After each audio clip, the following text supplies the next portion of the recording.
భగవతి గారిని కలవటం తప్పని చెప్పడం లేదు.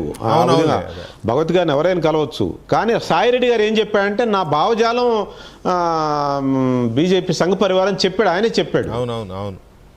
అందువల్ల ఆయన భావజాలానికి వెళ్తున్నాడు ఆయన. అందువల్ల నేను కలవటం కాదు, కలవడం మేము కూడా కలుస్తుంటాం. ఫోటోలు బయటకు వదిలి నా భావజాలము నాకు చాలా ఇష్టము అది ఇదని చెప్పిన మాట నిజమే. కానీ అది ఎప్పుడు మళ్ళీ వైఎస్ఆర్ కాంగ్రెస్ పార్టీకి అధికారం కోల్పోయిన తర్వాత గుర్తు వస్తుంది అవన్నీ.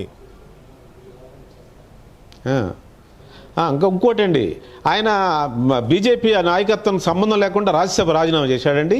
అదే గఫూర్ గారు అనేది అదే లేకుండా రాజ్యసభ వెంటనే యాక్సెప్ట్ చేసిందా చైర్మన్?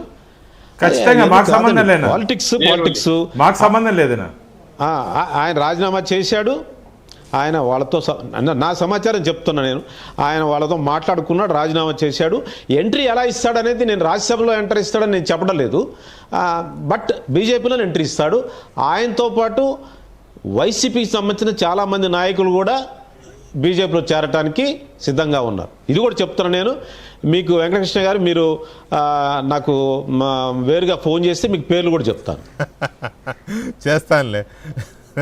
చేస్తాను చేరిన రోజు మళ్ళీ డిబేట్లో మీరు గఫూర్ గారు భాను గారు ముగ్గురే ఉందరు. కానీ రైట్ గఫూర్ గారు, భాను గారే ఉండాలి. గఫూర్ గారు ఇప్పుడు చెప్పండి. నేషనల్ పార్టీ అండి, నేషనల్ పార్టీ వాళ్ళు ఎవరినైనా చేర్చుకుంటారు, తప్పలేదు.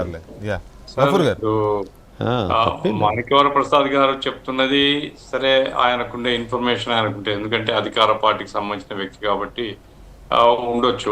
గుంటూరు జిల్లా. ఇప్పుడు పాయింట్ ఏమిటంటే వెంకటకృష్ణ గారు, రాజకీయాలు ఫెయిర్గా లేవండి. మోస్ట్ అన్ఫెయిర్ పాలిటిక్స్ నడుస్తున్నాయి ఇప్పుడు రాష్ట్రంలో.